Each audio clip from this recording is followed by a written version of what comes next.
أعوذ بالله من الشيطان الرجيم. بسم الله الرحمن الرحيم. إن علينا للهدى وإن لنا للآخرة والأولى فأنذرتكم نارا تلظى لا يصلاها إلا الأشقى الذي كذب وتولى وسيجنبها الأتقى الذي يؤتي ماله يتزكى وما لأحد عنده من نعمة تجزى إلا ابتغاء وجه ربه الأعلى ولسوف يرضى. قال المؤلف والمفسر رحمه الله تعالى وقال الإمام أحمد حدثنا محمد بن جعفر قال حدثني شعبة قال حدثني أبو إسحاق سمعت النعمان بن بشير يخطب ويقول سمعت رسول الله صلى الله عليه وسلم يقول إن أهون أهل النار عذابا يوم القيامة رجل توضع في أخمص قدميه جمرتان يغلي منهما دماغه. رواه البخاري. وقال مسلم حدثنا أبو بكر بن أبي شيبة قال حدثنا أبو أسامة عن الأعمش عن أبي إسحاق عن النعمان بن بشير قال قال رسول الله صلى الله عليه وسلم إن أهون أهل النار عذابا يوم القيامة رجل توضع في أخمص قدميه جمرتان. إن أهون أهل النار عذابا من له نعلان وشراكان من نار يغلي منهما دماغه كما يغلي المرجل ما يرى أن أحدا أشد منه عذابا وإنه لأهونهم عذابا.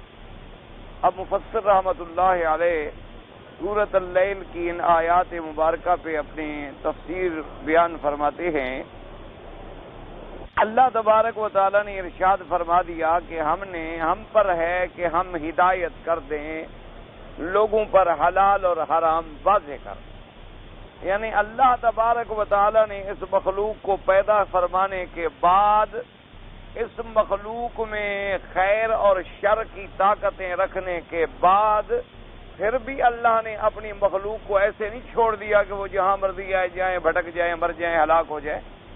اللہ پاک نے پھر ان کے لیے دونوں راستے واضح فرما دیے.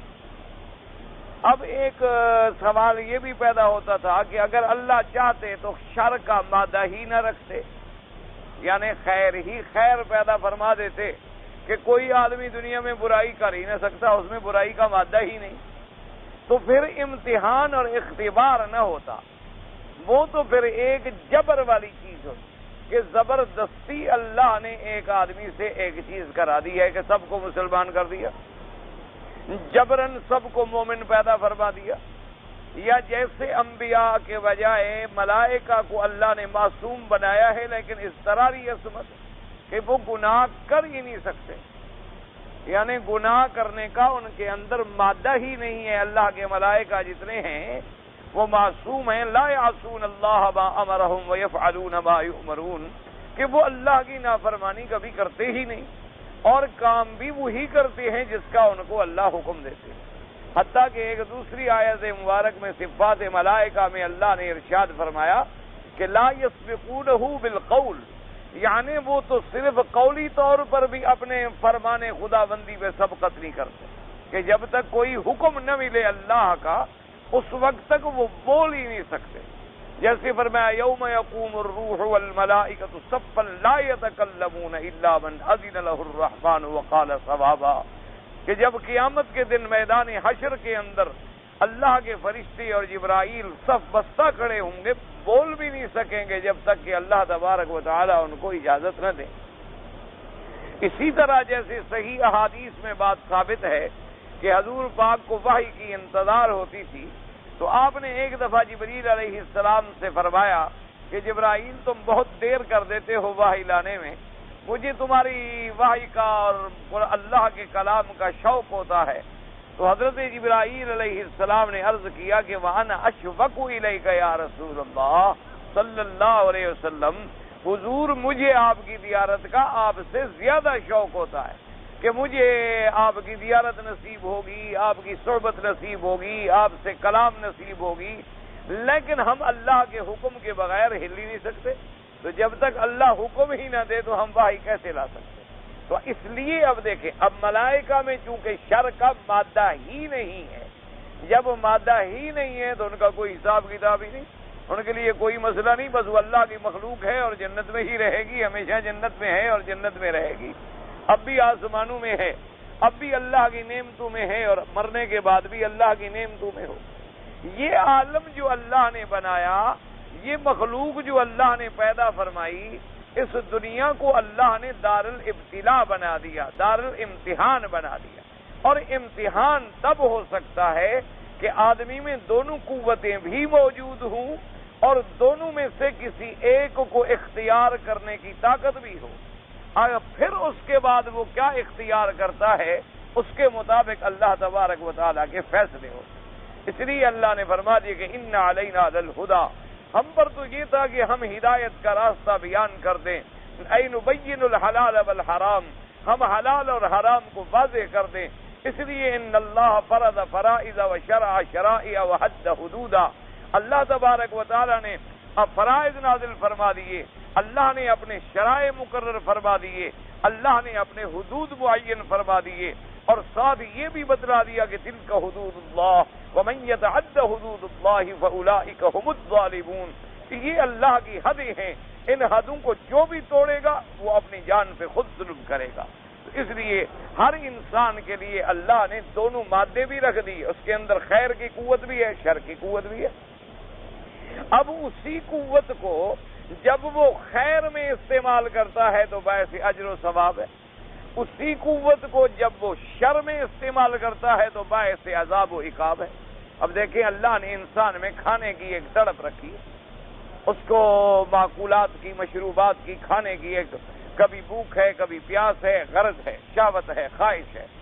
اب اگر وہ حلال کھا رہا ہے الحمدللہ، لیکن اگر وہ حرام کھا رہا ہے، پیٹ تو حرام والے بھی بھر رہے ہیں نا، جو شراب پیتے ہیں وہ بھی پیٹ بھرتے ہیں، خنزیر کھاتے ہیں وہ بھی پیٹ بھرتے ہیں، جو ذبیحہ مردہ کھاتے ہیں وہ بھی پیٹ بھرتے ہیں، تو وہ اپنی شہوت کھانے والی، بھوک والی، عورت والی مٹا رہے ہیں، لیکن غلط راستے، اور جو صحیح راستے میں سر انجام دے رہا ہے اس کے لیے اللہ نے بڑا اجر و ثواب رکھا۔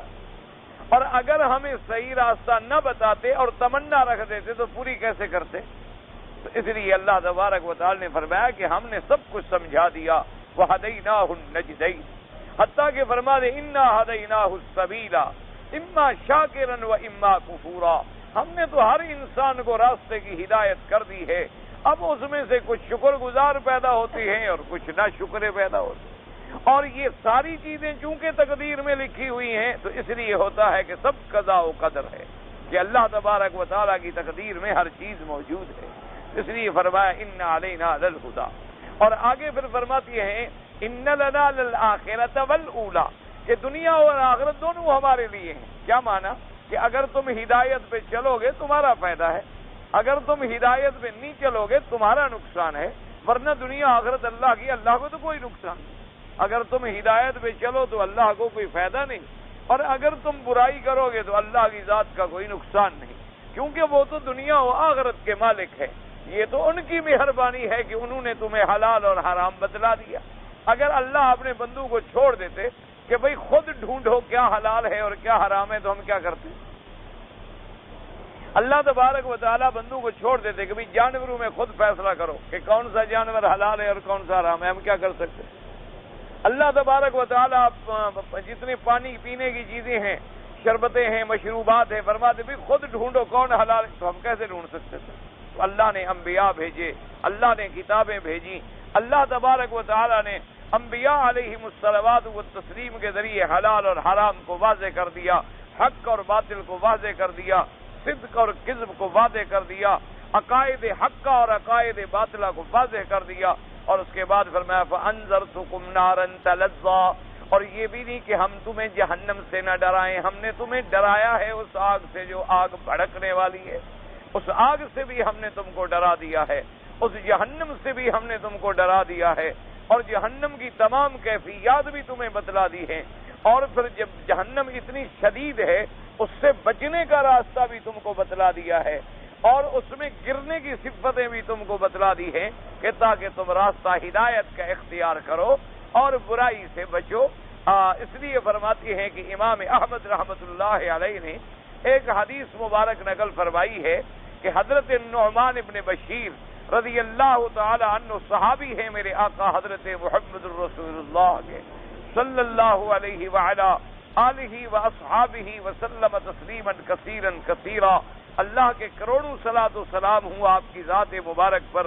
وہ ایک دن خطبہ دے رہے تھے تو خطبے کے اندر فرمایا یقول سمعت رسول اللہ صلی اللہ علیہ وسلم، انہوں نے کہا کہ میں نے حضور پاک سے سنا ہے کہ قیامت والے دن احون العذاب یوم القیامہ، قیامت والے دن جو کم سے کم عذاب والا آدمی ہے اس کے پاؤں کے نیچے فی اخمص قدمیہ، اخمص کہتی ہیں پاؤں کے نیچے کا جو تلوا ہوتا ہے اس کو کہا جاتا ہے اخمص، اس کے نیچے جمرتان آگ کے جہنم کے دو شعلے رکھے جائیں گے، یغلی منہا دماغہ، اس کا دماغ جو ہے بھیجا اوپر پگھل رہا ہوگا اس جہنم کی آگ سے، یعنی گویا یہ تو کم سے کم عذاب ہے، احون یہ تو وہ عذاب ہے جو کم سے کم ہے اور زیادہ کیا ہوگا۔ اسی طریقے سے ایک دوسری سند سے بھی امام احمد رحمۃ اللہ علیہ نے روایت نقل فرمائی ہے کہ حضرت النعمان ابن بشیر انہ کان یخطب ویقول سمعت رسول اللہ صلی اللہ علیہ وسلم، حضرت النعمان ابن بشیر نے فرمایا کہ میں نے حضور پاک سے سنا ہے کہ ان احون اہل النار عذابا، کہ قیامت والے دن جو کم سے کم عذاب والا آدمی ہوگا من لہو نعلان و شراکان من نار، کہ جس کے دونوں جوتے اور جوتے کے اوپر جو تسمے باندھے جاتے ہیں وہ جہنم کے ہوں گے، اور ان کے پہنے کا نتیجہ کیا ہوگا کہ یغلی منہا دماغو، اس کے دماغ کا بھیجا جو ہے وہ ابل رہا ہوگا اس گرمی سے، یعنی جو پاؤں سے پہنچے گی اس کے دماغ تک۔ اور فرماتی ہیں کہ کما یغلی المرجل، کہ جیسے تم دیکھتے ہو کہ کبھی دیگچے کو آگ پہ چڑھا دو تو دیگچے میں پانی کھولتا ہے، اسی طرح اس کا دماغ جو ہے وہ جہنم کی اس آگ سے ابل رہا ہوگا۔ اور فرماتی ہیں کہ ان احدا اشد منہ عذابا ما یرى ان احدا اشد منہ عذابا وانه لاحونهم عذابا، یعنی جس کو یہ ہوگا وہ یہ سمجھے گا کہ بھئی مجھ سے زیادہ سخت عذاب کسی کو نہیں ہو رہا ہوگا، کیونکہ اس سے بڑا، حالانکہ فرمایا کہ یہ تو سب سے کم درجے کا عذاب ہوگا اور عذاب تو اس سے بھی بڑے بڑے ہوں۔ اس لیے ہمیشہ حضور نے فرمایا کہ عذاب جہنم سے پناہ مانگا کرو، عذاب جہنم سے اور فتنہ قبر سے اور فتنہ محشر سے پناہ مانگا کرو، کیونکہ اللہ تبارک و تعالیٰ کی ذات جو ہے، اللہ کی صفات ہیں، جہاں اس کی صفات جمال ہیں وہاں اس کی صفات جلال ہیں۔ وہ چاہیں تو ہمیں ایک چھوٹی سی غلطی میں پکڑ لیں اور چاہیں تو ہماری بڑی بڑی غلطیاں بھی معاف فرما دیں، ورنہ اسی لیے حدیث پاک میں آتا ہے، حضور نے فرمایا کہ مجھے دکھایا گیا کہ ایک عورت کو جہنم کا عذاب ہو رہا ہے، اور اس وجہ سے ہو رہا ہے کہ اس نے ایک بلی کو پالا تھا، اس بلی کو باندھ کے رسی سے گھر میں رکھ دیا، نہ تو خود اس کو کھلایا پلایا اور نہ اس کو رسی نکالی کے باہر جا کے خود کھا پی لے، پر میں اس بلی کی وجہ سے اللہ نے اس کو عذاب جہنم میں مبتلا کر دیا کہ تم اگر میری ایک جانور مخلوق پر رحم نہیں کرو گی تو میں تم پر بھی رحم نہیں کروں گا۔ اس لیے حدیث مبارک میں آتا ہے کہ من رحم رحم، کہ جو آدمی زمین پہ رحم کرتا ہے اللہ آسمان سے اس پر رحم فرماتے۔ اس لیے حکم ہے کہ کمزور پر، ضعیف پر، بچوں پر، اسی طرح جانوروں پر، یا ایسی چیزیں جو ایذا دینے والی نہ ہوں، کیونکہ جو جانور ایذا دینے والے ہیں ان کا شریعت میں مار دینا جائز ہے، جیسے موذی جانور ہیں، مچھر ہے، مکھی ہے، گندے جانور ہیں، بچھو ہے، سانپ ہے اور حشرات ہیں جن سے بندے کو نقصان پہنچنے کا خطرہ ہے، ان کے مارنے میں شریعت نے اجازت عطا فرما دی کہ تم ان کو ہلاک کر سکتے ہو تاکہ اللہ کے بندوں کو تکلیف کا ذریعہ نہ بنے۔ لیکن ان کے علاوہ اگر بعض جانور ایسے ہیں، جیسے بعض لوگ بکریاں شوق سے پالتے ہیں، گائے پالتے ہیں، بھینسیں پالتے ہیں، گھوڑے پالتے ہیں، بعض لوگ اور چیزیں بھی رکھ لیتے ہیں گھروں کے اندر، پھر ان کی نگرانی نہ کرے، وقت پر کھانا نہ دے، وقت پر پانی نہ دے، ان کی ضروریات پوری نہ کرے، تو یہ بھی جہنم میں جانے کا ذریعہ بن سکتا۔ اچھا اب اسی سے اندازہ کرو تو جو اپنے نوکروں کا خیال نہ کرے، جو نوکر بندے ہیں، ایک آدمی تو بلی کا خیال نہ کرے تو پکڑا جائے، کتے کا خیال نہ کرے تو پکڑا جائے، اور اللہ نے تیرے ماتحت کچھ ملازم رکھے ہیں، نوکر رکھے ہیں جو تیرے ماتحت کر دیے ہیں، تو آدمی ان کے لیے ایک عذاب بن کے بیٹھا ہوا ہے، ان کو وقت پر تنخواہ نہیں دے رہا، ان کو وقت سے زیادہ کام لے رہا ہے، ان کو گالی اور گلوچ کے ساتھ بولتا ہے، ان کے ساتھ سختی کے ساتھ پیش آتا ہے، اور ان کے دین کے معاملے میں بھی نگرانی نہیں کرتا، ان کے حلال اور حرام کا بھی خیال نہیں کرتا، تو قیامت میں اسی وجہ سے عذاب ہو جائے۔ اسی لیے حدیث مبارک میں آتا ہے، حضور نے فرمایا کہ قیامت میں ایسا بھی ہوگا کہ بعض آدمی جو ہیں وہ اپنی بیوی کی وجہ سے جہنم میں چلے جائیں۔ صحابہ نے پوچھا حضور بیوی کی وجہ سے، کہ فرمایا جب بیوی بے دین ہو اور دین کے لیے بات ہی نہ کرے، باقی تو تم ساری باتیں بیوی کو سمجھا سکتے ہو، بچوں کو پڑھانے کی بات بھی کر سکتے ہو، گھر کی صفائی کی بات بھی کر سکتے ہو، تم اپنے کپڑوں کے استری کرنے کی بات بھی کر سکتے ہو، اپنے بوٹ پالش تک بھی چیک کر سکتے ہو، وقت ٹائم پر کھانے کے لیے بھی لڑ سکتے ہو، صرف اللہ کی نماز اور روزہ اور دین اتنی غیر ضروری چیز ہے کہ اس کے بارے میں تم نے کبھی پوچھا ہی نہیں، اللہ کے دین کے احکام کا تم نے کبھی خیال بھی نہیں کیا۔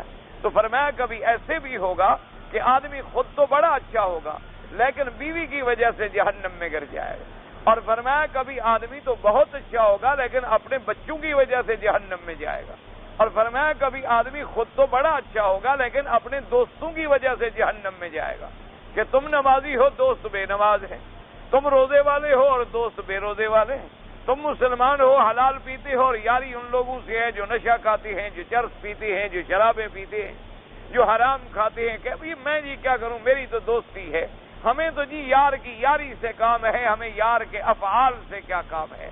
یہ ہمارے لوگوں میں ایک بڑا محاورہ ہے کہ جی ہمیں تو یار سے یاری دیکھنی ہوتی ہے، ہمیں یار کے اعمال سے کیا غرض ہے۔ تو یہ باتیں شریعت کے خلاف ہیں، یہ باتیں اسلام کے خلاف ہیں۔ یاری کا معنی یہ ہے کہ تم اس کو بھی جہنم سے بچاؤ۔ ما یحب لنفسک یحب لاخیک، جو تم اپنے لیے محبوب رکھتے ہو کہ مجھے جہنم کی آگ نہ لگے۔ اب دیکھو نا جی، اگر دنیا میں تمہارا کسی سے ادنا سا بھی تعلق ہو اور ایک آگ کی چنگاری اڑتی ہوئی اس کے کپڑے پر آ پڑے تو تم فوراً شور مچا دو گے، او بھائی آگ ہے، جلدی کرو جلدی کرو۔ وہ غافل ہوگا، جا کے آگ کو جھٹکو گے، حتیٰ کہ اگر ضرورت پڑے پانی اوپر ڈال دو گے، اوکے کیا ہو خدا کے بندے تم جل رہے تھے، میں نے تمہیں جلانے سے بچایا ہے۔ اللہ نے فرمایا دنیا کی آگ کی چنگاری سے بچا رہے ہو اور جہنم سے نہیں بچا رہے ہو۔ تمہارے سامنے جو وہ نماز نہیں پڑھتا، تمہارے سامنے وہ برائی کرتا ہے، تمہارے سامنے وہ غیبت کرتا ہے، تمہارے سامنے وہ جھوٹ بولتا ہے، تمہارے سامنے وہ اللہ اور اللہ کے رسول کے بارے میں غلط کلمات کہتا ہے، تمہارے سامنے وہ اللہ کے قرآن کی عزت نہیں کرتا، تو تمہارے دوست ہونے کا کیا مطلب؟ اس لیے ایک حدیث مبارک میں آتا ہے کہ ایک انسان ہے بڑا صالح، ایک حدیث مبارک میں آیا کہ بڑا صالح، بڑا عابد اور بڑا زاہد جس نے 80 سال عبادت میں زندگی گزاری اور ایک لمحے کے لیے بھی کبھی اللہ کے ذکر سے غافل نہیں ہوا۔ جب موت کا وقت آیا تو اللہ نے فرمایا کہ اس کو عذاب میں ڈال۔ ملائکہ نے عرض کیا مولا کریم یہ تو آپ کا بڑا فرما بردار بندہ ہے۔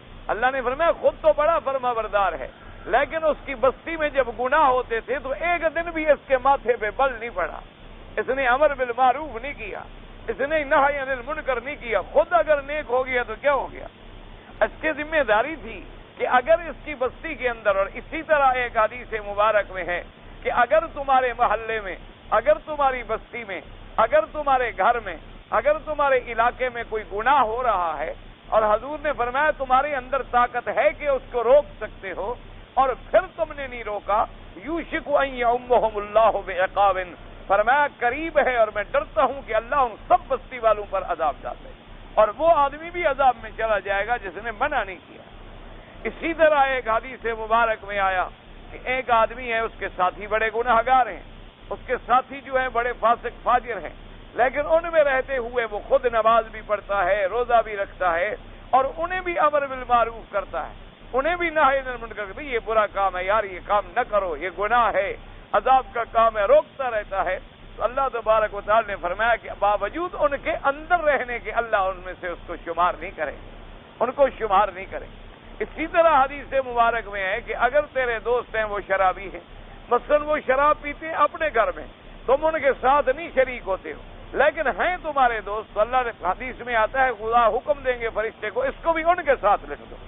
فرشتے کہیں گے مولا ان نے تو کبھی شراب نہیں پیا، فرمائیں گے انہوں نے نہیں پیا، اس کے دوست پیتے تھے، ان کو اس نے منع بھی تو کبھی نہیں کیا۔ تو گویا ان کے اس فعل بد پر یہ راضی تھا۔ تو کسی گناہ پہ راضی ہونا جو ہے اللہ معاف فرمائے، کفر پہ راضی ہونا جو ہے کفر ہے، اسی طرح گناہ پہ راضی ہونا جو ہے بہت بڑا گناہ ہے۔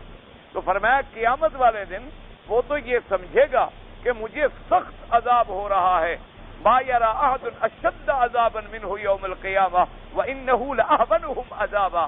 حضور نے فرمایا وہ تو یہ سمجھے گا کہ یہ شدید ترین عذاب ہے قیامت کا، حالانکہ وہ سب سے کم درجے کا عذاب ہوگا۔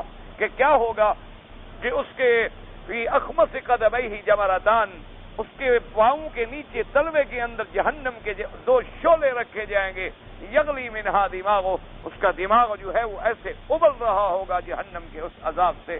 اعاذنا اللہ منہا، اللہ تبارک و تعالی ہمیں آپ کو اور ہر مسلمان کو جہنم کے عذاب سے بچائیں۔ اسی طرح امام مسلم رحمۃ اللہ علیہ نے بھی، یعنی امام بخاری رحمۃ اللہ علیہ نے بھی یہی حدیث مبارک ذکر فرمائی ہے، اور اسی طرح امام مسلم رحمۃ اللہ علیہ نے بھی یہ حدیث مبارک ذکر فرمائی ہے، اور ان کے درمیان بڑا بسیط فرق ہے الفاظ میں، کیونکہ کبھی تو یہ ہوتا ہے نا کہ روایت جو ہوتی ہے، روایت کے 2 طریقے ہیں ہمیشہ محدثین رحمہم اللہ تعالی علیہم اجمعین کے نزدیک، کبھی تو روایت باللفظ ہوگی یا روایت بالمعنی ہو، ہمیشہ یہ قاعدہ۔ روایت باللفظ میں تو اتنی احتیاط ہوتی ہے کہ آدمی بعین ہی وہی الفاظ نقل کرے جو فرمائے ہیں محمد الرسول اللہ صلی اللہ علیہ وعلی آلہ واصحابہ وسلم تسلیما کثیرا۔ اور روایت بالمعنی میں یہ ہوتا ہے کہ جو حضور نے فرمایا مفہوم تقریباً وہی ہے، یعنی حضور نے کسی چیز سے منع فرمایا ہے، کسی چیز کا حکم فرمایا ہے، کسی چیز کا امر فرمایا ہے، کسی چیز سے نہی فرمائی ہے، کسی چیز پہ آپ نے اظہار کراہت فرمایا ہے، تو مفہوم وہی ہے، لیکن الفاظ میں تھوڑا سا فرق بھی آ گیا، یعنی الفاظ اس صحابی کے اپنے ہیں، لیکن مفہوم بیان کر رہا ہے جو حضور پاک صلی اللہ علیہ وعلی آلہ واصحابہ وسلم تسلیما کثیرا نے ارشاد فرمایا۔ اسی لیے یہ قاعدہ ہوتا ہے کہ کبھی روایات میں بظاہر الفاظ کے اندر تفاوت اور تعارض معلوم ہوتا ہے، حالانکہ حقیقتاً وہ تعارض نہیں ہوتا، کہ دونوں کا مفہوم ایک ہے، دونوں کا معنی ایک ہے، دونوں کا مقصود ایک ہے۔ تو کسی صحابی نے روایت باللفظ کر دی اور کسی نے روایت بالمعنی کر دی، تو محدثین رحمہم اللہ تعالی علیہم اجمعین، اللہ تبارک و تعالی ان پہ رحمت نازل فرمائے، تو انہوں نے تمام چیزیں احادیث کے ضمن میں اپنے اپنے مقامات پر ذکر فرما دی ہیں۔ اس لیے آپ دیکھیں، حالانکہ دونوں روایتیں نعمان ابن بشیر سے ہیں کہ سمیعت نعمان ابن بشیر یخطب و یقول سمیعت رسول اللہ صلی اللہ علیہ وسلم، امام بخاری نے بھی اسی کو نقل کیا ہے، اور امام مسلم نے بھی وہی نقل کیا ہے کہ سمیعت نعمان ابن بشیر یخطب و یقول سمیعت رسول اللہ صلی اللہ علیہ وسلم۔ لیکن پہلی حدیث کے الفاظ کیا تھے آپ دیکھیں تاکہ آئندہ آپ کو سمجھنے میں آ سکے، ان احون اہل النار عذابا یوم القیامت رجل توزع فی اخمص قدمیہ جمرتان، ایسا آدمی ہوگا جس کے پاؤں کے نیچے 2 شعلے رکھے جائیں گے۔ اور دوسری حدیث میں لفظ کیا ہے کہ من لہو نعلان و شراکان، کہ جس کے لیے دونوں جوتے بھی اور جوتے کے تسمے بھی، شراک کہتے ہیں جس کو جوتا باندھا جاتا ہے، یہ تسمے نہیں جو ہمارے ہاں مثلا بوٹ والے تسمے، یہ مراد نہیں ہوتے، تسمے سے مراد یہ ہوتے ہیں، آپ نے چپل دیکھے نا جو آج کل بکتے ہیں تو اوپر ایسے لگا ہوتا ہے یا یوں لگا ہوتا ہے یا یوں، اس کو کہا جاتا ہے شراک۔ تو پہلے زمانے میں تو ایسے ہوتے تھے، بلکہ حضور پاک کے زمانے میں تو کبھی کبھی ایسا بھی ہوتا تھا کہ نیچے کا تلوا جو ہے وہ چمڑے کا ہے اور اوپر جو رسی ہے وہ رسی ہے، وہ چمڑے کی نہیں، ایسے رسی باندھ لی کہ پاؤں میں پھنس جائے اور آدمی چل لے۔ تو فرمایا کہ وہ جہنم، اب دونوں کا مفہوم تو ایک ہی ہے، اور اس میں ذرا وضاحت بھی آ گئی کہ کما یغلی المرجل، کہ جیسے دیگچے میں پانی ابلتا ہو، اور پہلی حدیث پاک میں یہ الفاظ مبارک نہیں تھے، تو اس لیے ہمیشہ یاد رکھے، ورنہ پہلی روایت بھی امام بخاری رحمت اللہ علیہ نقل فرمائی اور دوسری روایت بھی امام مسلم رحمت اللہ علیہ نقل فرمائی، اور یہ دونوں جو ہیں اتنے بڑے امام ہیں کہ ان کی صحت پر اور ان کی تحقیق پر اور ان کے فیصلے پر امت محمد مصطفیٰ کو اعتماد ہے. اس لیے قاعدہ ہوتا ہے کہ جب آ جائے کہ فی الصحیحین تو مراد بخاری اور مسلم ہوگی. اسی طرح آ جائے گا متفق علیہ شیخان، یعنی جس پہ دونوں شیخ امام بخاری اور امام مسلم متفق ہو گئے، یا رجالہ رجال الشیخین، یعنی ان کے سند ایسے لوگوں سے ہے جن سے امام بخاری اور امام مسلم نے بھی حدیث لی ہے. تو جن لوگوں سے انہوں نے حدیث لی ہو پھر تحقیق کرنے کی ضرورت ہی باقی نہیں رہتی، کیونکہ وہ تحقیق کا حق ادا کر چکے ہیں، وہ انتہا پہ پہنچا چکے ہیں اپنی تحقیق کو ہر لحاظ سے، روایتاً بھی درایتاً بھی. اور اس کے بعد انہوں نے ماشاءاللہ ایک ایک حدیث مبارک کو چھانا ہے، کنگھالا ہے، اور پھر اللہ نے ان کو ایک ذوق، ایک فہم، ایک پرکھ عطا فرما دی تھی. اس کے معنی میں یوں سمجھیں کہ جیسے ایک ڈاکٹر ہے ڈاکٹری کرتا ہے، ایک طبیب ہے طب کرتا ہے، ایک حکیم ہے حکمت کرتا ہے. اچھا، وہ ڈاکٹری کرتے کرتے کرتے کرتے 50 سال 60 سال تجربہ اس مقام پہ پہنچ جاتا ہے کہ بعض اوقات ایسے مریض سامنے ہی آئے تو وہ اندازہ لگا لیتا ہے کہ بھی اس کو یہ چیز ہے، حالانکہ نہ مریض سے پوچھا ہے، نہ اس کی نبض چیک کی ہے، نہ اس کے کوئی چیک اپ کرایا ہے، نہ اس کے کوئی لیبارٹری ٹیسٹ کیے ہیں، لیکن یوں دیکھا اچھا آپ کو فلاں تکلیف ہے. وہ کیا ہوتا ہے کہ ایک پرکھ بن جاتی ہے. جیسے آپ دیکھیں نا کہ سنار کے سامنے سونا ڈالو دیکھتے ہوئے بتا دے گا، جوہری کے سامنے پتھر ڈالو دیکھتے ہوئے بتا دے گا کہ نہیں جناب یہ ڈائمنڈ کہاں ہے. سوال ہی پیدا نہیں ہوتا یہ تو شیشہ ہے، یہ تو زرکون ہے جناب، یہ تو نقلی بنا ہوا ہے. یا بتلا دے گا کہ جی اس میں ایک داغ ہے، یا بتلا دے گا جی اس کا تو پانی ختم ہو چکا ہے تو مردہ ہے، مر گیا ہے. تو کیا اسی لیے محدثین جنہوں نے احادیث رسول اللہ صلی اللہ علیہ وسلم پر محنتیں کی ہیں، خدا کی قدرت ہے کہ ان کو بھی حدیث کے لفظ سنتے ہوئے اندازہ ہو جاتا تھا کہ یہ لفظ ہمارے آقا کے ہو ہی نہیں سکتے، یہ بات حضور صلی اللہ علیہ وسلم کی ہو ہی نہیں سکتی. اور اگر حدیث مبارک صحیح ہوتی تھی تو ایسے معلوم ہوتا تھا، ان کو خوشبو آ جاتی تھی ان الفاظ سے کہ باقی یہ الفاظ جو ہیں حضور پاک صلی اللہ علیہ وسلم. اسی کو کہتے ہیں ذوق سلیم، کہ اللہ جن کو ذوق سلیم عطا فرما دیتے ہیں اور جن کو حدیث کی پرکھ عطا فرما دیتے ہیں. اسی لیے امام مسلم رحمت اللہ علیہ نے جب امام بخاری کو دیکھا اور آپ نے حضرت امام مسلم یعنی اتنی بے قابو ہو گئے محبت میں، جذبات میں آگے کہنے لگے کہ دانی اقبلک یا استاذین یا طبیب الحدیث. حضرت امام مسلم نے کہا کہ امام بخاری سے کہ حضرت مجھے چھوڑے، میں آپ کے پاؤں کو بوسہ دینا چاہتا ہوں. امام مسلم جیسا آدمی کہنا ہے میں آپ کے پاؤں کو بوسہ دینا چاہتا ہوں، تم تو استادوں کے استاد ہو اور حدیثوں کے طبیب ہو، تمہیں پتہ لگ جاتا ہے کہ کون سی حدیث بیمار ہے اور کون سی حدیث ٹھیک ہے. تو آپ نے ان کو لقب دیا، فرمایا کہ آپ طبیب الحدیث ہیں فی عللہ، کہ جب حدیث کی کوئی بیماری ہو تو گویا طبیب کے پاس آ گئی، ابھی طبیب اس کا علاج کر کے بتلا دیں گے کہ یہ حدیث ٹھیک ہے اور یہ حدیث جو ہے غلط. اتنا بڑا، اس لیے اللہ تبارک و تعالی جن لوگوں کو یہ مقام عطا فرماتے ہیں، جن لوگوں کو یہ پرکھ عطا فرماتے ہیں، اسی لیے آج تک ائمہ، آج تک امت ان کی جو قدر کر رہی ہے تو ان کی کوئی محنتیں ہیں نا، اللہ تبارک و تعالی ان کی محنتوں کو قبول فرما لے. اس لیے فرماتے ہیں یہ دو روایتیں نقل ہو گئی. اب فرماتے ہیں وقولہ تبارک و تعالی، فرمایا کہ اس جہنم میں جس جہنم کا اتنا بڑا سخت عذاب ہے، لا یصلاھا الا الاشقى ای لا يدخلها دخولا یحیط به من جمیع جوانبه. اب دیکھیں مفسر اسی میں اشارہ کر رہا ہے، اپنی تفسیر میں اشارہ کر رہا ہے کہ نیند داخل ہوگا اس جہنم میں، ایسا داخل ہونا کہ جہنم اس کو ہر طرف سے گھیر کے اندر رکھ لے، مگر کافر. اشارہ کر دیا کہ بھئی وہ مومن اگر کبھی داخل بھی ہوا الحمدللہ، کیا اگر مسلمان کبھی داخل بھی ہوا تو بعض بطور سزا کہ اپنے گناہوں کی تھوڑی بہت سزا بھگت لے اور جب اللہ چاہیں گے اس کو نکال دیں.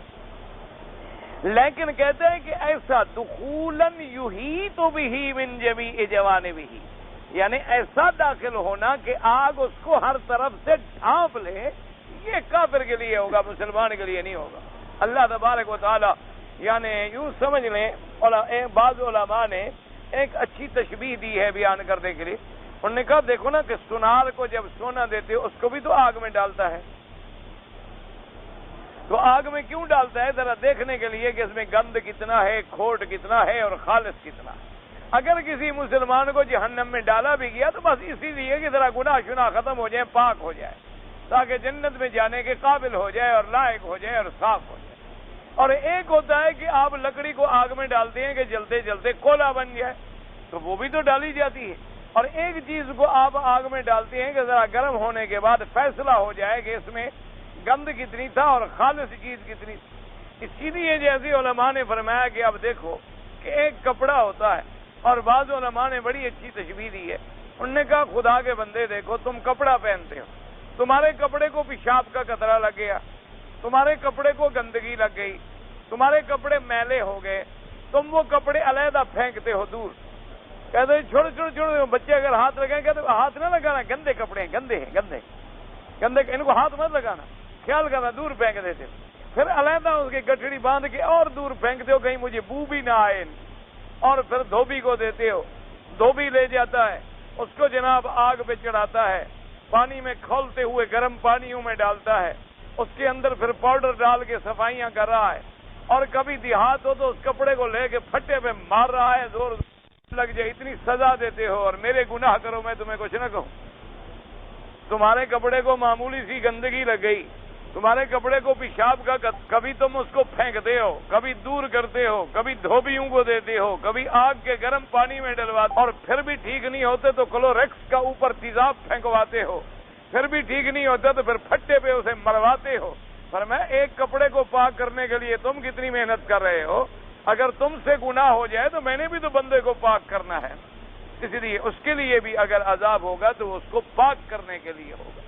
اسی لیے حدیث پاک میں آتا ہے کہ اگر مسلمان گناہگار کو جہنم میں ڈالا گیا تو حدیث میں لفظ ہیں کہ جب وہ پاک ہو جائے گا، جب وہ صاف ہو جائے گا، اذا نقوا وطہروا، جب وہ پاک کر لیا جائے گا تو اس کو جہنم سے نکالا جائے گا، اور پھر اللہ اس کو جنت کے نہروں میں حکم دیں گے کہ غسل کرو۔ جنت کے نہروں میں جب غسل کرے گا تو سب نشان مٹ گئے، اور 14ویں کی چاند کی طرح چہرہ روشن ہو گیا، اور جناب اللہ فرمائیں گے اب عزت کے ساتھ جنت میں جائے، کوئی یہ نہ دیکھے کہ جہنم کا عذاب بھگت کے آ رہا۔ اللہ تبارک و تعالیٰ تو اتنے کریم ہیں اپنے بندوں پر، اس لیے حدیث پاک میں بھی آیا، اس لیے مفسر نے فرمایا کہ اے لا یدخلھا دخولا یحیط بہ، ایسا دخول نہیں ہوگا اس کا کہ اس کو ہر طرف سے آگ ہمیشہ کے لیے ڈھانپ لینا۔ ثم فسرہ فقال، اللہ پاک نے فرمایا کہ اشقا وہ بدبخت ہے کون؟ فرمایا الذی کذب وتولی، الذی کذب بقلبہ، یعنی دل سے بھی تکذیب کی، وتولی ای عن العمل بجوارحہ وارکانہ، فرمایا کہ کذب تصدیق، چونکہ تصدیق دل کا کام ہے نا، کہ تصدیق کرے یا تکذیب کرے۔ اور جی میرا دل ہی نہیں مانتا، مجھے تو جھوٹا لگتا ہے۔ آپ کہتے ہیں نا کسی آدمی کے بارے میں پوچھا جائے کہ جی فلاں آدمی کیسا ہے، ہم کہتے ہیں جی مجھے تو جھوٹا لگتا ہے، میرا تو دل نہیں مانتا، چونکہ یہ تصدیق جو ہے یہ دل کا نام ہے۔ اور کذبا دل سے تکذیب کی، وتولا تولا کا معنی اعراض کیا کہ منہ پھیر کے چل دیا اللہ کے نبی سے، اللہ کے قرآن سے، اللہ کے احکام سے۔ تو اسی لیے تصدیق جو ہوتا ہے اس کا تعلق دل سے ہوتا ہے۔ اللہ تبارک و تعالیٰ کے رحمت فرمائے، مفسر فرماتی ہیں لا یصلاھا الا الاشقی، نہیں داخل ہوگا ہمیشہ کے لیے اس میں مگر جو بڑا بدبخت ہے۔ اور بڑا بدبخت کون ہے؟ الذی کذب وتولی، الذی کذب بقلبہ وتولی عن العمل بارکانہ وجوارحہ، کہ جس نے دل سے تکذیب کی اور اعراض کیا، یعنی اپنے جوارح سے، اپنے ہاتھوں اور پاؤں سے اطاعت نہ کی۔ قال الامام احمد حدثنا موسیٰ بن حسن بن موسیٰ قال حدثنا ابن عیاء قال حدثنا عبداللہ بن سعید المقبری عن ابی ہریرہ رضی اللہ تعالی عنہ قال قال رسول اللہ صلی اللہ علیہ وسلم لا يدخل النار الا شقی، قیل فمن الشقی؟ قال الذي لا يعمل بالطاعة ولا يترك الا معصية۔ اس حدیث سے پاک میں آتا ہے حضرت سیدنا ابی ہریرہ رضی اللہ تعالیٰ عنہ فرماتی ہیں کہ حضور پاک نے فرمایا کہ لا يدخل النار الا شقی، نہیں داخل ہوگا جہنم میں مگر بدبخت۔ کیوں؟ اچھے بخت والا جہنم میں کیوں جائے گا؟ اچھے بخت والے تو وہ ہوں گے، اما الذین سعدوا ففی الجنہ، جو اچھے بخت والے لوگ ہوں گے وہ جنت کے اندر ہوں گے۔ اما الذین شقوا ففی النار، فرمایا جو بدبخت ہوں گے وہ جہنم کے اندر ہوں گے۔ میرے آقا نے فرمایا لا يدخل النار الا شقی، کہ جہنم میں داخل نہیں ہوگا مگر بدبخت۔ صحابہ نے پوچھا ومن الشقی یا رسول اللہ صلی اللہ علیہ وسلم، کہ شقی کس کو کہتی ہیں؟ حضور نے فرمایا لا يعمل بطاعت للہ، کہ جو اللہ کی اطاعت میں عمل نہ کرے، ولا يترک معصیۃ للہ، اور جتنی نافرمانی ہے اس کو نہ چھوڑے، کہ جب دیکھو نافرمانی، جب دیکھو نافرمانی، جب دیکھو نافرمانی۔ قرآن کا بھی منکر ہے، انبیاء کا بھی منکر ہے، رسولوں کا بھی منکر ہے، آخرت کا بھی منکر ہے، اسلام کا بھی منکر ہے، اعمال صالحہ کا بھی منکر ہے۔ تو فرمایا یہ شقی ہوتا ہے اور یہ بدبخت ہوتا ہے۔ اسی لیے آیا نا کہ شقی یا سعید، اما الذین شقوا ففی النار لهم فیہا زفیر وشہیق، اور اسی طرح سے اما الذین سعدوا ففی الجنہ، کہ جو لوگ بخت والے ہوں گے، جن کے حظ اور نصیب میں اللہ نے اپنی رحمت سے، اللہ نے اپنے فضل سے، اپنے کرم سے فیصلہ فرما دیا ہوگا، وہ اصحاب جنت ہوں گے۔ اللہ تبارک و تعالی سے دعا کریں کہ اللہ ہمیں سعداء میں بنائے اور اشقیاء میں نہ بنائے۔ اللہ تبارک و تعالی ہمیں دنیا میں بھی سعداء کی صحبت نصیب کرے، دنیا میں بھی سعداء کا تعلق نصیب کرے، اور آخرت میں بھی اللہ تبارک و تعالی ہمیں ان کے ساتھ اٹھائے۔ اس لیے فرماتے ہیں وقال الامام احمد رحمہ اللہ تعالی حدثنا یونس وشریح قال حدثنا فلان ہلال بن علی عن عطاء بن یسار عن ابی ہریرہ رضی اللہ تعالی عنہ قال قال رسول اللہ صلی اللہ علیہ وسلم کل امتی تدخل الجنت یوم القیامت الا من ابا۔ اس حدیث مبارک میں حضرت امام احمد رحمۃ اللہ علیہ نے سند سے روایت کی ہے حضرت ابی ہریرہ سے رضی اللہ تعالیٰ عنہ سے۔ حضرت ابی ہریرہ فرماتے ہیں حضور پاک نے فرمایا کل امتی تدخل الجنت یوم القیامت الا من ابا، قیامت والے دن میری امت جو ہے وہ جنت میں داخل ہوگی مگر وہ جس نے انکار کیا، جس نے انکار۔ قالوا ومن یابا یا رسول اللہ، صحابہ نے پوچھا کہ حضور کون ہے جو انکار کرے، اس سے کیا مراد ہے؟ آپ نے فرمایا قال من اطاعنی دخل الجنت ومن عصانی فقد ابا، فرواہ البخاری عن محمد بن سنان عن فلیح بہ۔ حضور پاک نے فرمایا من اطاعنی دخل الجنت ومن عصانی فقد ابا، جس شخص نے میری اطاعت کی تحقیق وہ جنت میں داخل ہوگا، اور جس نے میری نافرمانی کی وہ ان لوگوں میں آیا جو ابا والے ہیں، یعنی وہ جہنم میں جائے گا۔ اس لیے حضور پاک صلی اللہ علیہ وعلی آلہ واصحابہ وسلم نے فرما دیا کہ جو شخص حضور کی اطاعت کرے گا، حضور کے فرامین پہ عمل کرے گا، حضور کے احکام پہ چلے گا، حضور نے جو درس دیا ہے عقائد کا، عبادات کا، معاملات کا، یہ نہیں ہوتا کہ ایک چیز میں اطاعت کرے اور ایک میں مخالفت کرتا رہے۔ ایک چیز میں ہاں ایک ہے انسان ہے، کمزور ہے، ضعیف ہے، اپنی طرف سے وہ بیچارہ نہیں چاہتا کہ میں نافرمان بنوں، لیکن کبھی کبھی گناہ ہو گیا، غلطی ہو گئی، نافرمانی ہو گئی، تو اس کا بھی انسان کو اللہ نے علاج بتلا دیا کہ توبہ کرو۔ اگر گناہ ہو جائے، اگر غلطی ہو جائے، بڑے سے بڑا کبائر میں بھی مبتلا ہو جائے، فرمایا توبہ کرو، التائب من الذنب کمن لا ذنب لہ، فرمایا جب توبہ والا توبہ کر لیتا ہے گناہ سے تو گویا اس کا گناہ رہا ہی نہیں، گویا اس کا گناہ ہمیشہ کے لیے اللہ نے مٹا دیا اور ختم کر دیا۔ اسی طرح اگر حقوق العباد ہے تو ادا کرے، اللہ کے حقوق ہیں تو توبہ کرے، اور جتنی ادا کرنے کی توفیق ہے وہ ادا کرتا رہے۔ اس لیے فرمایا کہ جس نے بھی میری اطاعت کی، کیونکہ اب مسلمان جو ہے، مومن جو ہے، الحمدللہ ہمارے یہاں مشکل یہ ہو گئی ہے کہ ہم سارے لوگ اکثر جو ہے نا ہمارے بھائی وہ قانونی مسلمان ہیں۔ قانونی مسلمان کا مطلب ہوتا ہے کہ پاسپورٹ میں بھی مسلم لکھا ہوا ہے اور ان کے رجسٹریشن کارڈ پر بھی مسلم لکھا ہوا ہے۔ ان سے کوئی پوچھے بھی تم کون ہو تو کہہ دیتے ہیں مسلمان ہے۔ اچھا بھی تم کیسے مسلمان ہو؟ نے کہا ختنہ بھی کرایا ہوا ہے، کلمہ بھی پڑھتے ہیں، اور کیا چاہیے؟ یہ دو چیزیں تھوڑی ہیں۔ بس اسلام ہمارا پکا ہو گیا کہ ایک ہم زبان سے کلمہ پڑھاتے ہیں، دوسرا ختنہ کراتے ہیں۔ انہوں نے یہی سمجھ رکھا ہے کہ بھئی اسلام اسی کا نام ہے. اس سے زیادہ اگر کبھی وہ نماز پڑھ لیں تو اللہ پہ احسان جتلاتے ہیں اور باقاعدہ فوٹو لگتے ہیں کہ آج فلاں صاحب نے نماز پڑھی. اگر عمرہ کر لیں سبحان اللہ پھر تو سمجھے وہ اللہ سے مل گئے, آسمان پہ پہنچ گئے. اور اگر حج نصیب ہو جائے تو کیا کہنے ہیں, پھر تو جناب خود خضر بن گئے. یہ جو ہے نا یہ سب سے بڑی ہمارے یہاں غلطی ہے, کیونکہ معاشرہ جو ایسا بن گیا ہے اب لاکھوں آدمی کلمہ پڑھنے والے ہیں اور نمازی 10 ہیں. محلے کی آبادی 10,000 ہے, مسجدیں 10 بنی ہوئی ہیں, نماز پڑھنے میں 100 آدمی بھی نہیں آتے. اور محلے کی آبادی کے بچے جو ہیں مثلا 2,000 بچہ کالج میں جاتا ہے, ان سے قرآن سنو تو 10 بچوں کو بھی نہیں آتا.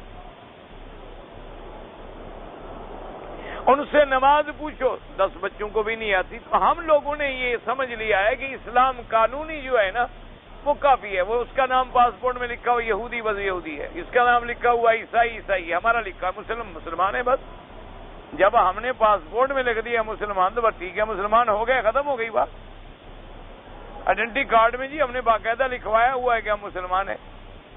اور اعمال ہم ایسے کرتے ہیں کہ شیطان شرما جائے. کافر تو کافر کیا شرما جائے, شیطان بھی شرما جائے. میرے خیال میں شیطان بھاگ جاتا ہوگا, کہتا ہوگا اللہ میاں یہ تیرے بندے اتنی آگے نکل گئے ہیں کہ مجھے پڑھانے والے ہیں, اب ان کو کوئی ضرورت نہیں رہی میرے وسوسے دینے کی, میرے ان کو بہکانے کی ضرورت نہیں رہی. اب تو یہ میرے بھی کان کترنے والے ہیں, مجھے بھی بہکا لیں گے. انا للہ و انا الیہ راجعون. اس لیے ہمیشہ یاد رکھو ایمان دل میں تصدیق ہو, زبان پر اقرار ہو اور پورے بدن سے اس کا اظہار ہو. یوں سمجھ, یعنی دل میں بھی اگر ایمان نہیں تب بھی مسلمان, دل میں ہے زبان پہ کلمہ نہیں لایا تب بھی مسلمان, دل میں بھی ہے زبان پہ بھی لے آیا ہے لیکن بدن سے ظاہر نہیں ہو رہا, نہ نماز ہے, نہ روزہ ہے, نہ حج ہے, نہ زکوٰۃ ہے, نہ ادائے فرائض ہے, نہ حلال اور حرام کی تمیز ہے, وہ یا سمجھو پھر بھی ایمان. اللہ تبارک و تعالی ہمیں کامل ایمان نصیب فرمائے. فرماتے ہیں وقولہ تبارک و تعالی وسیجنبها الاتقى ای وسیزحزح عن النار التقی النقی الاتقى ثم فسره بقوله الذي يؤتي ماله يتزكى أن يصرف ماله في طاعة ربه ليزكى نفسه وماله وما وهبه الله من دين ودنيا. اللہ نے فرمایا اب یہ تو پہلا تھا نا کہ ان لوگوں کا اشقا کا بیان تھا کہ آگ میں کون جائے گا, اشقا کون تھا, الذی کذب وتولی. اب اس کے مقابلے پہ آئے, چونکہ سنت اللہ ہے, جہاں جہنمیوں کا ذکر آئے گا پھر جنتیوں کا ذکر بھی آئے گا, جہاں اشقیاء کا ذکر آئے گا سعداء کا ذکر بھی آئے گا, جہاں اہل نار کا ذکر آئے گا اہل جنت کا ذکر بھی آئے گا, جہاں مومن کا ذکر آئے گا کافر کا ذکر بھی آئے گا تاکہ بات سمجھ آئے. فرمایا وَسَيُجَنَّبُهَا الْأَتْقَى أَيْ وَسَيُزَحْزِحُ عَنِ النَّارِ, اور آگ جہنم سے دور ہوگا کون, التقی النقی الاتقى, وہ جو ڈرنے والا اپنے بدن کو گناہوں اور نافرمانی سے صاف کرنے والا, اللہ کا زیادہ ڈر اپنے دل میں رکھنے والا. کیوں, جب دل میں ڈر آ گیا تو گناہ کا تو سوال ہی بن گیا. اصل چیز یہی ہے نا کہ اللہ کا خوف دل میں پیدا ہو جائے. لوگ استاد کیوں بناتے ہیں, پیر کیوں بناتے ہیں, اصل پیر بنانے کا مقصد یہی ہوتا ہے کہ آدمی مرشد لے, پیر بنائے, بیعت کرے, تعلق رکھے. کیا مانا, تاکہ وہ اللہ کا خوف اس کے دل میں جاگزیں کر دے, اس کی بیماریوں کا علاج کرے, اس کی ہدایت کا اس کو سبب بتلائے, راستے بتلائے اور اس کو دین حق پہ چلائے اور اللہ سے ڈرنے والا بنا دے. جب دل میں اللہ کا ڈر آ جائے گناہ کا سوال ہی بس. ایک آدمی جب اللہ سے ڈر رہا ہے تو کفر کرے گا, اللہ سے ڈر رہا ہے شرک کرے گا, اللہ سے ڈر رہا ہے چوری کرے گا, اللہ سے ڈر رہا ہے زنا کرے گا تب, جب ڈرے گا نہیں. جب ڈرے گا تو سوال ہی پیدا نہیں ہوتا. اس لیے فرمایا سب سے بڑا ان اکرمکم عند اللہ اتقاکم, اللہ کے ہاں تمہارے عزت والا کون ہے, جو سب سے زیادہ ڈرنے والا ہے, سب سے زیادہ اللہ سے ڈرنے والا ہے, اس کی اللہ کے ہاں زیادہ عزت. کیوں, جو جتنی زیادہ ڈرے گا اتنی چھوٹے چھوٹے کام سے بھی بچے گا.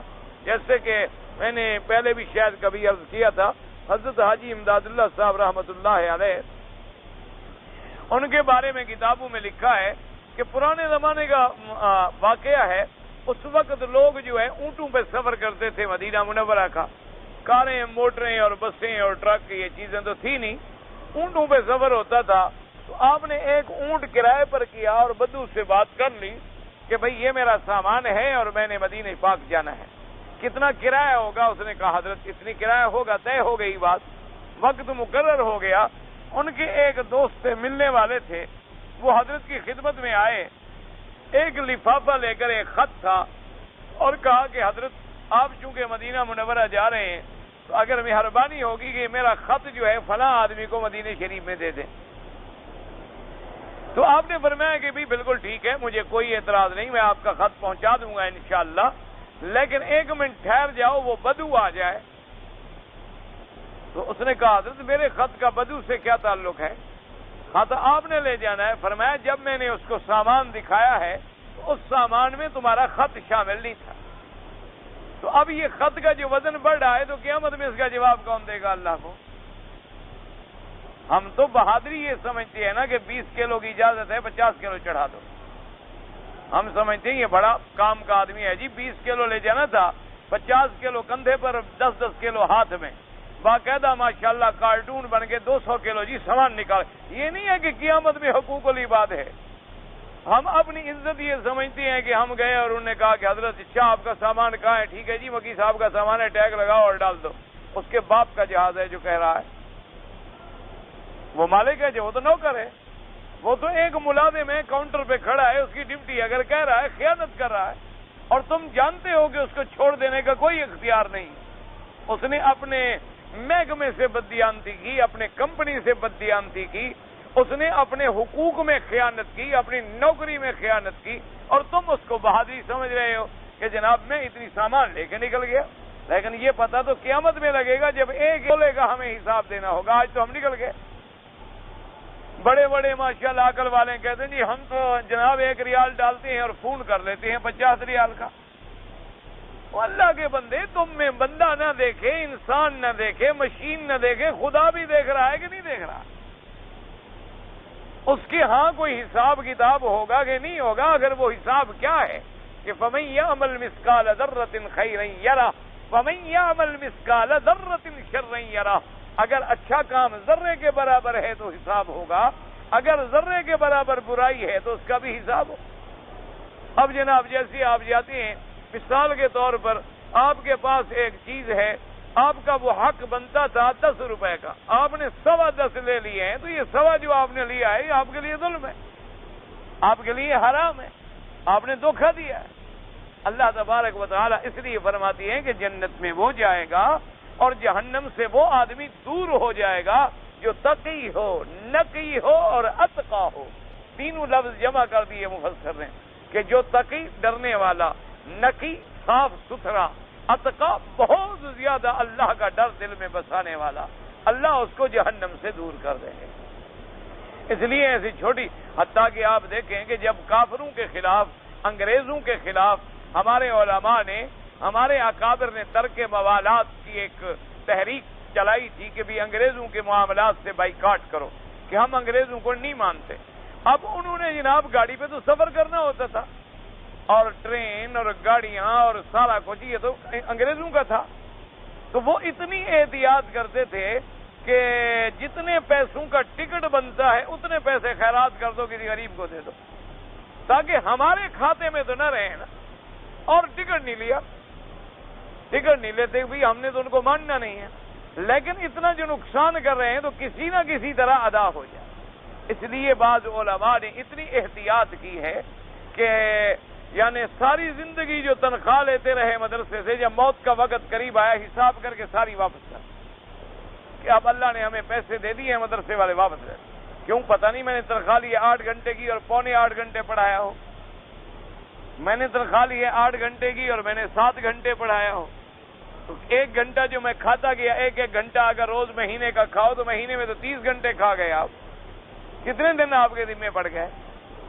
تو ایک ایک ذرے کا حساب ہوگا. ڈرنے کا معنی یہی تو ہوتا ہے کہ اللہ سے ڈرنے والا ہو, اللہ کے حق بھی ادا کرے اور بندوں کے حق بھی ادا کرے. فرمایا پھر اللہ پاک اس کو جہنم سے دور کر دیں گے.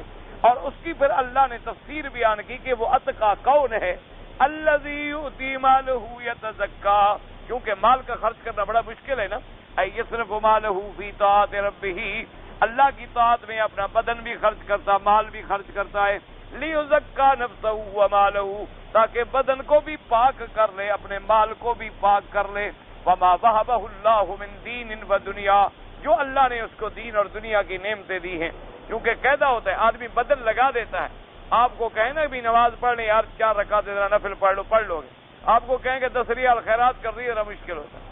لیکن جو آدمی اپنے مال کو بھی اللہ کے راستے میں لگا رہا ہے, لازمی بات ہے کہ وہ اپنے بدن کو بھی اللہ کے راستے میں لگائے گا, تاکہ میرا مال بھی پاک ہو جائے اور میرا نفس جو ہے وہ بھی پاک ہو جائے. یعنی اتنی احتیاط ہوتی تھی. اللہ تبارک و تعالی رحمت فرمائے ہمارے استاد سے ماشاءاللہ, وہ مدرسے کے قلم سے خط لکھ رہے ہیں اور خط ختم ہو گیا. تو میں نے مثلاً کہا کہ حضرت مجھے خط چاہیے, تو کہا اچھا آپ کے پاس قلم ہے, کاغذ ہے؟ میں کہا حضرت یہ کاغذ بھی ہے, قلم, شریف آدمی یہ تو مدرسے کا ہے, یہ تو مدرسے کے پیسوں سے آیا ہے, مدرسے کی اسٹیشنری ہے, مدرسے کا کاغذ ہے, مدرسے کا قلم ہے. تو میں تمہارا خط تو ذاتی معاملے میں لکھ رہا ہوں, مدرسے کے معاملے میں تو نہیں لکھ رہا. اتنی احتیاط ہوتی تھی علماء. حضرت بن نوری رحمۃ اللہ علیہ میرا اپنا تجربہ ہے. میں جب بھی کبھی کراچی آتا تو چھوٹا تھا, تو حضرت سخت ناراض ہوتے اگر میں ان کے پاس قیام نہ کرتا. تو فرماتے کہ جب بھی آؤ ٹھہرنا تم نے میرے پاس. تو اب ہم ڈر کے مارے کیا کرتے تھے کہ بھی وہاں اٹیچی کیس بھی رکھ دیا, سامان بھی وہیں رکھ دیا, اور حضرت کو بھی کہہ دیا حضرت ہم آپ کے پاس ٹھہرے ہوئے ہیں, اور پھر بھاگ گئے دوستوں کے پاس ادھر ادھر. اپنے کام شام کر کے 2-3 دن کے بعد پھر کسی وقت حضرت کو نماز کے بعد مل لیا, تو پھر حضرت پھر ناراض ہو جاتے, تم نے کھانا نہیں کھایا.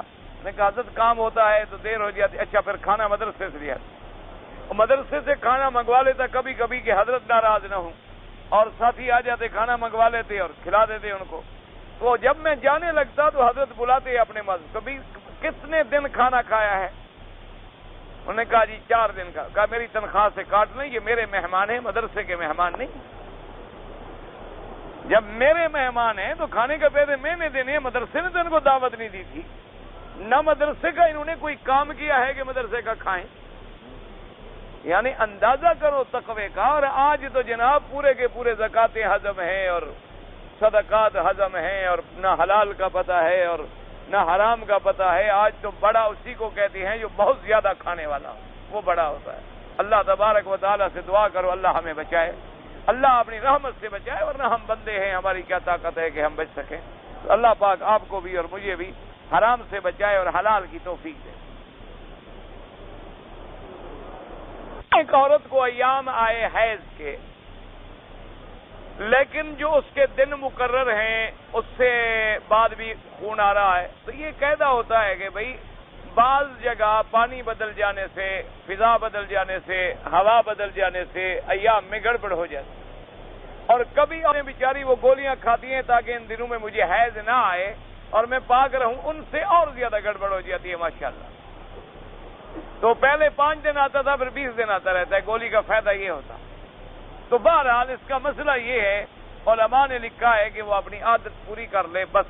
اور امام ابو حنیفہ رحمۃ اللہ علیہ فرماتے ہیں کہ زیادہ سے زیادہ 10 دن تک وہ سمجھے کہ مجھے حیض ہے. 10 دن کے بعد چاہے خون آتا رہے وہ غسل کرے, نماز پڑھے, طواف کرے, ہر شے کرے احتیاط کے ساتھ. یہ نہیں کہ کوئی چیز کرے, وہ بیماری شمار ہوگی, پھر حیض شمار نہیں ہوگا.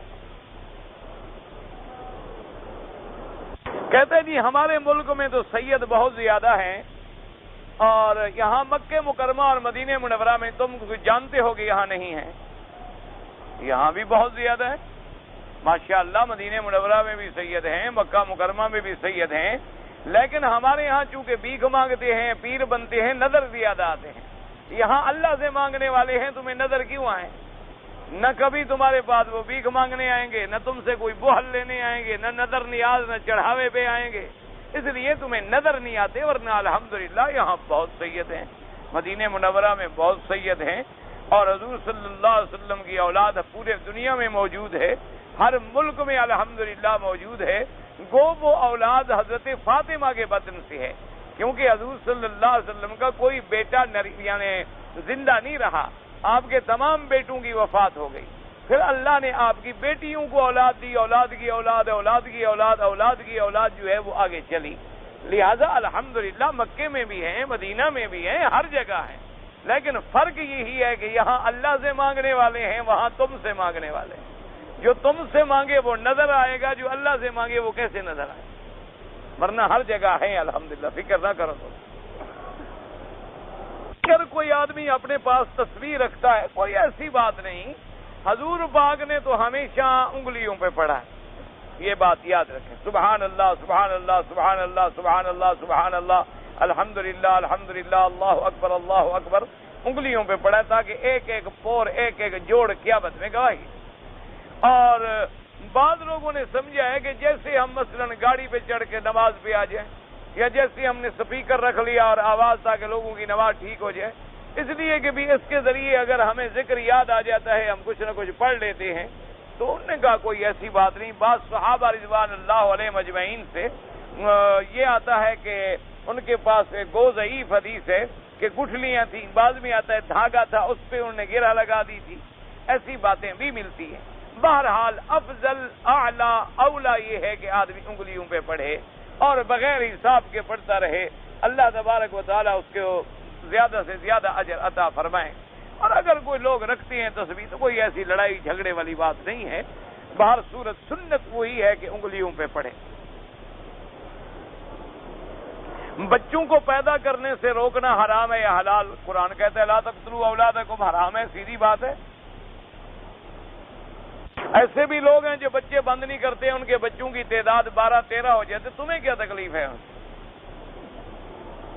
جس اللہ نے ان کو پیدا کیا ہے رزق وہ دے گا، تم دو گے۔ اگر ایک بچہ ایک منہ لے کے آتا ہے تو 2 ہاتھ نہیں لے کے آتا، تو جب 13 آدمی نوکری کریں گے وہ کتنا فائدہ پہنچائیں گے؟ جب تمہارا ایک ہوگا تو ایک کمائے گا، اس کے 13 ہوں گے انشاءاللہ تو 13 کمائیں گے، تم تو کوئی ذمہ دار نہیں ہو رزق کے۔ اللہ نے اسی لیے تو فرما دیا کہ لا تقتلوا اولادکم خشیۃ املاق، لوگوں کو بھوک کی وجہ سے قتل نہ کرو، نحن نرزقہم وایاکم، ہم ان کو رزق دیتے ہیں، تم تو رزق نہیں دیتے ہو۔ اس لیے یہ تو حضور کے دشمن ہیں۔ حضور نے فرمایا کہ انی مکاثر بکم الامم، فرمایا میں قیامت میں فخر کروں گا کہ میری امت زیادہ ہو، اس لیے فرمایا ایسی عورتوں سے شادی کرو جو زیادہ اولاد پیدا کرتی ہے۔ یہ بالکل اسلام کے خلاف ہے، شریعت کے خلاف ہے۔ آپ کافروں کی باتوں میں اور ایسے دنیا کی باتوں میں آتی ہے، تو قرآن کا مسئلہ ہے کہ لا تقتلوا اولادکم، اگر مسلمان ہو تو قرآن کے بعد کوئی بات رہ گئی بات؟ اگر اللہ تبارک آج تک تم ان کافروں پہ تو لعنت بھیجتے ہو جو بچیوں کو زندہ درگور کر دیتے تھے، اور تم پیٹ میں ہی مار رہے ہو، پیدا ہونے سے پہلے ہی ان کو مارے، ان میں اور تم میں کیا فرق ہے؟ اللہ تبارک و تعالی ہر مسلمان کو بچائے، اللہ تبارک و تعالی ایسے عذاب ڈال دے۔ ان اللہ هو الرزاق ذو القوۃ المتین، کہتا ہے جی ہم عمرے پہ آئے ہوئے ہیں، اب مکے میں رہتے ہوئے ہم تنعیم سے عمرہ کریں یا طواف زیادہ کریں؟ بھئی طواف زیادہ کریں، کیونکہ طواف جو ہے اس عمرے سے افضل ہے۔ ایک وہ عمرہ ہے جو تم اپنے وطن سے کر کے آئے ہو، وہ تو بہت بڑا ثواب ہے، وہ تو گویا چھوٹا حج ہے، اور ایک عمرہ ہے مکے میں رہتے ہوئے کوئی چلا جائے جرانہ یا چلا جائے تنعیم، اس سے طواف افضل ہے۔ تم کثرت سے طواف کیا کرو، طواف میں زیادہ ثواب ہے، اور ویسے بھی کامن سینس ہے کہ جتنی دیر تم عمرے کے لیے کعبے سے باہر نکلو گے، باہر نکلنے سے اندر رہنا زیادہ بہتر ہے، اتنی دیر جو ہے تم طواف کے اندر صرف کرو، اللہ کی عبادت کے اندر صرف کرو۔ حالت احرام میں عورت کے لیے چہرہ نہیں چھپانا چاہیے، یعنی چہرہ کھلا رکھے، لیکن اگر مرد آ جائیں تو پھر اس کو کپڑا ڈالنا ہوگا تاکہ پردہ بھی قائم رہے۔ اگر مرد نہ ہوں، مثلا اکیلی موٹر میں بیٹھی ہے، خیمے میں بیٹھی ہے، گھر میں بیٹھی ہے اور کوئی آدمی نہیں ہے قریب میں، تو چہرے پہ کپڑا نہیں رکھے۔ اور بعض علماء نے کہا اس کا ایک طریقہ یہ بھی ہوتا ہے کہ ایسے انداز میں لٹکا لیا جائے کہ چہرے کو نہ لگے، لیکن بہتر یہی ہے کہ لوگ نہ ہوں کپڑا ہٹا لے، لوگ آئیں پردہ ڈال لے۔ جیسے بی بی عائشہ فرماتی ہیں کہ جب ہم عمرے پہ آتے تھے، حج پہ آتے تھے، جب آدمی قریب آ جاتے سدلنا علی وجوہنا، ہم پردہ ڈال لیتے تھے اپنے چہروں پر، اور جب لوگ دور ہو جاتے رفعنا عن وجوہنا، ہم چہرے سے پردہ ہٹا لیتے۔ لاٹری کا ٹکٹ اور انعامی بانڈز جو ہیں وہ بالکل خالص حرام ہیں، جوا ہے۔ جوا اسی کا نام تو ہوتا ہے نا کہ میں نے 10 ریال کا پتہ پھینکا اور 1000 مل گیا، یہی تو جوا ہے۔ اور جوا کیا ہوتا ہے کہ ایک آدمی کو 10 پہ لاکھ مل گئے اور 1000 آدمی کا گھر برباد ہو گیا۔ لاٹری والوں کا تو گھر پورا ہو گیا نا۔ لاٹری والوں کا کیا بگڑا گیا؟ 10 روپے کی ٹکٹ ہے، انہوں نے مثلا 1 لاکھ ٹکٹ بیچی تو کتنے پیسے آ گئے؟ 10 لاکھ۔ انعام دیا انہوں نے 4 آدمیوں کو 2-2 لاکھ کا، 8 لاکھ، 2 لاکھ بچ گئے، ان کو گھاٹا ہوا۔ 20,000 50,000 کاغذوں پہ خرچ کیا ہوگا، 1.5 لاکھ پھر 3 مہینے میں کما لیا۔ اور کون سا ایسا کام ہے جس میں وہ 3 لاکھ کما کر بیٹھ جائیں؟ بات تو 30 40 لاکھ کما لیتے ہیں۔ یہ خالص جوا ہے، خالص حرام ہے۔ جب نماز پڑھ رہے ہوتے ہیں امام کے پیچھے تو ہمیں خاموش رہنا چاہیے یا پڑھنا چاہیے؟ امام ابو حنیفہ رحمۃ اللہ علیہ کے نزدیک خاموش رہنا چاہیے۔ وہ فرماتے ہیں امام ہوتا ہی اسی کے لیے ہے کہ اس کا پڑھنا جو ہے وہ ہمارا پڑھنا ہے، اور بادشاہ کے دربار میں کوئی عرضی پیش کی جائے تو ہمیشہ ایک ہی درخواست پیش کرے گا، باقی خاموش کھڑے رہیں۔ اور باقی ائمہ فرماتے ہیں کہ نہیں، اگر تم قرآن نہیں سن رہے ہو یعنی دور ہو پھر تم پڑھ لو، اگر امام پڑھ رہا ہے اور تم سن رہے ہو تو نہ پڑھو۔ تو بہرحال یہ بھی ایک ایسا مسئلہ ہے جس پر تمام ائمہ کے نزدیک احادیث موجود ہیں، تو جیسے پڑھ رہا ہے اللہ سب پہ رحمتیں فرمائے۔ کسی کا ہم الحمدللہ نہ انکار کرتے ہیں نہ کسی کو برا کہتے ہیں، بلکہ ہمارا ایمان ہے اللہ کسی کو محروم نہیں کرے گا جماعت سے۔ اصل مشکل میں وہ ہے جو بیچارہ باہر کھڑا رہتا ہے، نماز پڑھتا ہی نہیں ہے۔ ہمیں چاہیے کہ ہم سب مل کر اس کو اندر لانے کی کوشش کریں۔ جو پڑھ رہے ہیں اللہ ان کی قبول فرمائے۔ میاں بیوی میں جھگڑا ہو گیا، میاں بیوی نے کسی چیز پہ تکرار کیا اور خاوند ناراض ہو گیا، بیوی نے اپنی غلطی مان لی اور معافی مانگی، لیکن شوہر معاف نہیں کرتا تو بے وقوف ہے، اپنا گھر برباد کر بیٹھے گا، بچوں کو تباہ کرے گا اور کیا کرے گا۔ اللہ پاک حکم دیتی ہیں والقاظمین الغیظ والعافین عن الناس، کہ مسلمان تو ہوتا وہ ہے جو غصے کو پی جائے اور معاف کر دے۔ تو تم اپنی بیوی کو ہی معاف نہیں کرتے تو لوگوں کو کیسے معاف کرو گے؟ یعنی جس کو اللہ نے تیرے گھر کی زینت بنایا ہے، تیرے بچوں کی ماں بنایا ہے، تم اس کو بخشنے کے لیے تیار نہیں، تو اگر اللہ تمہیں طاقت ہے تم تو لوگوں کو زندہ کھا جاؤ۔ اتنا بڑا ظالم آدمی بھی ہوتا ہے جو بیوی کو معاف نہ کرے، اپنے بچوں کو معاف نہ کرے، اپنی اولاد کو معاف نہ کرے، ہمیں کیا معاف کرے گا؟ اس لیے فوراً معاف کر دینا چاہیے۔ معاف کر فصلح خیر، حضور نے فرمایا دونوں کی مصالحت جو ہے اسی میں خیر ہے، اسی کے اندر بہتری ہے۔ اور 3 دن سے زیادہ جھگڑا رکھو گے تو تم گناہ گار ہو، بیوی پر تو کوئی گناہ نہیں، وہ تو تمہیں منا رہی ہے کہ بھی میری غلطی ہو گئی مجھے معاف کر دو۔